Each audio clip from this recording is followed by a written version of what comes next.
Hi everyone and welcome back to my channel. If you're new here, I'm Genevieve, an American living in Toronto, sharing my life, my thoughts, and what it actually feels like to navigate your 20s in a new country. Today, I want to share something I wish I could have watched when I first started dreaming about all of this. I'm going to talk through my full YouTube journey so far, how I started, how many long form videos it took, learning to edit and film, switching equipment, finally getting monetized, what CPM and RPM really mean, and some honest reflections on what happens right after you hit that goal. It is still very, very early in my journey. I'm only 7 days into monetization, not a full-time YouTuber. I'm not making life-changing money, but when I was planning for this goal, I really wanted to know, what does the immediate aftermath actually look like? How does it feel? What changes and what doesn't?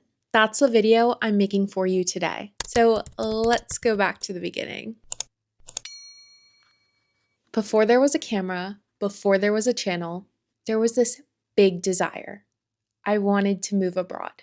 When I was thinking about leaving the US for Canada, I turned to YouTube for everything. I wanted to know, what does day-to-day life actually look like? How does it feel to be away from home? What's it like socially, emotionally, financially? I found some creators that were really helpful. People like Vanessa Tiu, a lifestyle blogger in Toronto, and Make That Change, a channel specifically dedicated to newcomers in Canada. They gave me certain pieces of the puzzle. I'd watch their videos and feel like, okay, I'm not completely crazy for wanting something different. But I still couldn't find the exact kind of content I was looking for. I wanted something a little slower, more reflective, more focused on feelings and identity, not just logistics, but those too. I was always looking for more honesty around loneliness versus excitement, what it feels like in the in-between moments. And that planted a seed in me. I remember thinking, if I can't find the exact videos that I need, maybe one day I could be the person who makes them. At that time, it felt very far away. But that little gap I felt as a viewer is a big reason this channel exists now. Eventually, I did start. I didn't have a production plan, and I didn't have a proper tripod. I didn't have lighting. I was stacking books, trying to find a window with decent light, and hoping the audio was okay. Learning how to edit felt like a completely new language. I've had no formal education in marketing, content creation, or production. Everything was self-taught. I was Googling how to cut a clip, how to add music, how to color correct just enough so I don't look like a ghost. Directing yourself is its own skill. You're thinking about the story, the angle, the sound, the pacing, all at the same time. It was overwhelming, but it was also quietly exciting. I've always been someone who wants to learn everything. Over time, I invested in better tools for my long form videos. I moved from my iPhone to a Sony ZV-1F, which gave me more control over the image and the depth of field. And I added a Digi Osmo Pocket 3,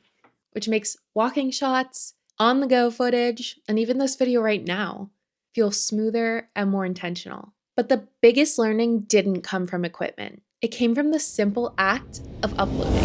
I've now shared over 90 videos on this channel, 14 long form, and around 75 shorts. Each one taught me something about storytelling, about what you connect with, and about who I am when I'm talking to the camera. In those early months, 4,000 watch hours didn't just seem big. It felt unreachable. I would look at that requirement and think, how could anyone ever watch that much of me? I want to get really specific about when I started, what I posted, and what it actually took to reach monetization, because I know these details would have helped me so much when this was all still a dream. I officially started this channel in September. My first long-form video was called What Northern Canada is Really Like, exploring Northwestern Ontario as an American, and it uploaded on October 6th. It was just me, my iPhone, and this feeling that I wanted to document what my life actually looked like as an American figuring things out in Canada. No fancy lighting, no perfect thumbnail strategy, just me on a work trip, and a genuine attempt to say, this is what it's like from my perspective. That first video did not blow up. It didn't go viral. I remember checking the numbers constantly and seeing 23 views, 41 views, 76 views over the first few days and weeks. But it was real, and those were real people. And that mattered to me. And it was so exciting to know I was sharing a piece of my life with so many people. From there, I committed to long form videos. In those early months, I posted about 3 to 4 times a month. That pace felt sustainable, enough that I was growing, but not so much that I burned out with my travel job and finishing up my master's thesis. If you zoom out across everything I've posted since then, my path to monetization was not 1 or 2 genius uploads. It was about volume and consistency. By the time I was accepted into the YouTube Partner Program, I'd uploaded 11 long-form videos. Right now, this channel has 14 long-form videos and around 75 shorts. I think that's important to say clearly. This took me hundreds of hours of work to get here. In the beginning, my content was more loosely structured. I knew I wanted to share my life in Canada, but I was still learning how to turn feelings and experiences into an actual video that someone could follow from start to finish. And I'm still learning. Those early videos looked like simple vlogs, exploring new places in Ontario, little updates on my life and thoughts. As I kept going, I started to shift towards more intentional, structured videos. Instead of just vlogging my day, I would sit down and ask myself, what is the question I'm really answering here? What would someone search for if they felt the way I felt? That's how I moved into videos like why I left the US and chose Canada, and what living in Canada taught me about happiness. You can see that change in my analytics. In the very early months, my watch time was modest. It felt slow, but it was building. By the time things started to shift, I was seeing a few hundred views per video, watch times in the hundreds of minutes, then thousands, slowly increasing my average view duration as I learned to tell a clearer story. Over time, that added up. At one time, I remember looking at my analytics and realizing I had 24,000 minutes of watch time in a month. And later, over 330,000 minutes in a single month during a period of growth. Those numbers were unimaginable to me at the beginning. A real turning point for me was a video I made about what living in Canada has taught me about happiness. It was a more structured, reflective piece, and that one reached far beyond my usual audience. It brought in tens of thousands of views on its own and a meaningful number of new subscribers. But I want to be very clear, that breakthrough only mattered because of everything that came before it. That video didn't exist in a vacuum. It was built on months of showing up in long-form content, learning how to film in a way that felt like me, developing a calm, reflective storytelling style, and uploads that quietly told me what works and what doesn't. By the time I reached the monetization thresholds, at least 1,000 subscribers and 4,000 watch hours in 12 months, this channel had accumulated around 150,000 total views. And again, it's still very early in my journey. I'm not someone who posted 3 times and immediately turned YouTube into a career. My story is much more starting with one imperfect video, keeping going, and letting the structure and the strategy evolve as I learned. So when you see this channel now with over 90 videos, more than 1,500 subscribers, and a growing library of long-form content, I want you to know exactly what it took in concrete terms. It wasn't a shortcut. It was time, consistency, quite a lot of experimentation, and honestly, luck. That's the real foundation underneath those first 7 days monetized that we're talking about today. So let's talk about subscribers. Subscribers came very slowly at first. I remember every milestone. The first 1, the first 10, the first 50, the first 100. Each number felt like proof that there were actual people on the other side of the screen. Not just views, but individuals showing up and choosing to come back. What surprised me was who showed up. A lot of you are older than me. A lot of you are Canadian. And many of you are in seasons of transition yourselves. You started sharing your own stories in the comments about moving, about identity, being Canadian, and redefining what happiness looks like. As the channel grew, I started to think more seriously about what this could become. I love the idea with working with brands on YouTube, thoughtfully and slowly. Right now, I've done some small collaborations on TikTok and Instagram, mostly gifted, sometimes lightly paid, but I haven't yet found the brand partnerships on YouTube that feel exactly right. Long term, and a goal for the new year, I'd love to find companies and products that genuinely align with my values and with what you care about, and build something sustainable from that. Before any of that, there was still one big hurdle: watch time.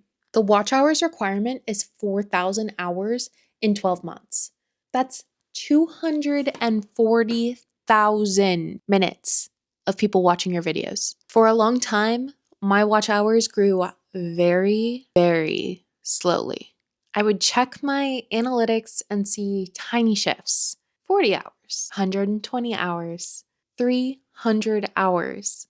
It felt like I was putting a lot of effort into something that might not get there, but I stayed consistent with my long form uploads, and I leaned into the topics that seemed to resonate: what it means to live in Canada as an American, how my idea of happiness has changed, and reflections on work, identity, and place. Then one video changed the pace. Remember that video I mentioned about what Canada had taught me about happiness? That video reached far beyond my usual audience. For me, it felt a little bit viral. Views were higher, comments were thoughtful and constant, and my watch time increased significantly. Some of my family even started taking things a little seriously. Like, okay, she's really doing this YouTube thing. That one video did not do everything, but it accelerated what I had already been building over many months. Because of that and the consistency leading up to it, I eventually crossed both thresholds for monetization: at least 1,000 subscribers and at least 4,000 watch hours in the last 12 months. I remember opening the email saying that I had been accepted into the YouTube Partner Program. It was a quiet but very meaningful moment. It felt like confirmation that all the late nights editing, all of the experimentation actually added up to something. And again, it's still very early. But when I set this goal, I wanted to know what came next. What actually happens after this email? Let's talk about that. The two numbers you'll hear a lot when talking about monetization on YouTube are CPM and RPM. CPM is what advertisers pay YouTube for 1,000 ad impressions on a video. RPM is what I, as the creator, actually earn per 1,000 views after YouTube takes its share and everything is processed. A video might have a CPM of, let's say, $10. That means advertisers are paying $10 per 1,000 views. But my RPM, what I actually earn, might be more like $3 to $6 per 1,000 views, depending on the video, the audience, and how many people see ads. For lifestyle and identity content like mine, American in Toronto, happiness, life abroad, the earnings can fluctuate from month to month. Some videos earn more, some much less. To put real numbers to this, in my first days being monetized, I've been earning around $4 a day. Sometimes it's a little under that. Sometimes it's a little over, but an average, about $4. That means I'm not making hundreds or thousands of dollars. It's more like a coffee, a transit ride. But more than that, it's a small reminder that this work has tangible value. Since being monetized, I've been genuinely excited and motivated by the fact that this channel now earns money. Even if it's just a small amount, even if it's literally a few dollars a day, it changes how real it feels. It's not just a hobby and the abstract value anymore. It's a project that carries both emotional and financial value. At the same time, it's important to be honest. Right now, this is not an income I can rely on fully. Earning roughly $4 a day does not replace a job, and it doesn't suddenly make life easier in a practical sense. It is a meaningful but modest side income. I'm very grateful for it, but it does not replace a full-time job. This is the part I wanted to understand before I got here. You do not wake up suddenly rich. You do wake up seeing your work earn a few dollars a day and realizing that over time, consistency is what turns small numbers into something sustainable. You gain clarity about what's possible if you continue to build slowly and thoughtfully. Alongside the exciting parts, there are a few harder truths. The first is about screens. When your work, your art, and your community all live inside your devices, it's very easy to overcheck everything. Views, comments, analytics, they're all right there. I have noticed that my mood can sometimes track too closely with how a video performs, and that's something I'm actively learning to separate. The second hard truth about how people in your real life will respond, at least in mine. Fewer people will care or even notice than you might imagine. It's not a bad thing. In another stage of life, especially when I was at my international boarding school, everything felt amplified and gossipy. Back then, if I had started a channel, I think it would have been a big topic of conversation. Now, as an adult, most people are simply busy with their own lives. Some are supportive, some are indifferent, and some don't fully understand why you're doing this. Learning to continue anyway, to create for yourself, for the people you actually reach, is an important part of the journey. And if you're curious about my experience in boarding school and how that shaped me, let me know. That could be its own video. I want to end with gratitude and a bit of advice. To everyone who watches my long-form videos, leaves thoughtful comments, and shares your own experiences about moving, about identity, about happiness, thank you. Your presence here genuinely shapes the direction of this channel. And if you're dreaming of starting your own channel, here's what I would offer. Just begin. At some point, you have to move from thinking about it to actually pressing upload. Your first videos will not be perfect. Mine still have a lot of room for improvement, but they're not meant to be. They're just meant to exist. Also, spend time watching content that you love, not just passively, but with curiosity. What kind of pacing keeps your attention? How does the creator make you feel seen or understood? What topics draw you back to their channel again and again? Develop your taste, because your taste will guide your style. And remember, when people don't know you yet, they click on a video for the topic first. The title, the thumbnail, and the promise of what they'll get. Over time, as you show up consistently, they'll begin to stay for you. So focus on adding value, whether that's through information, comfort, reflection, or a sense of companionship. So that's where I am right now. An American in Toronto, very early in my YouTube journey, newly monetized, making about $4 a day.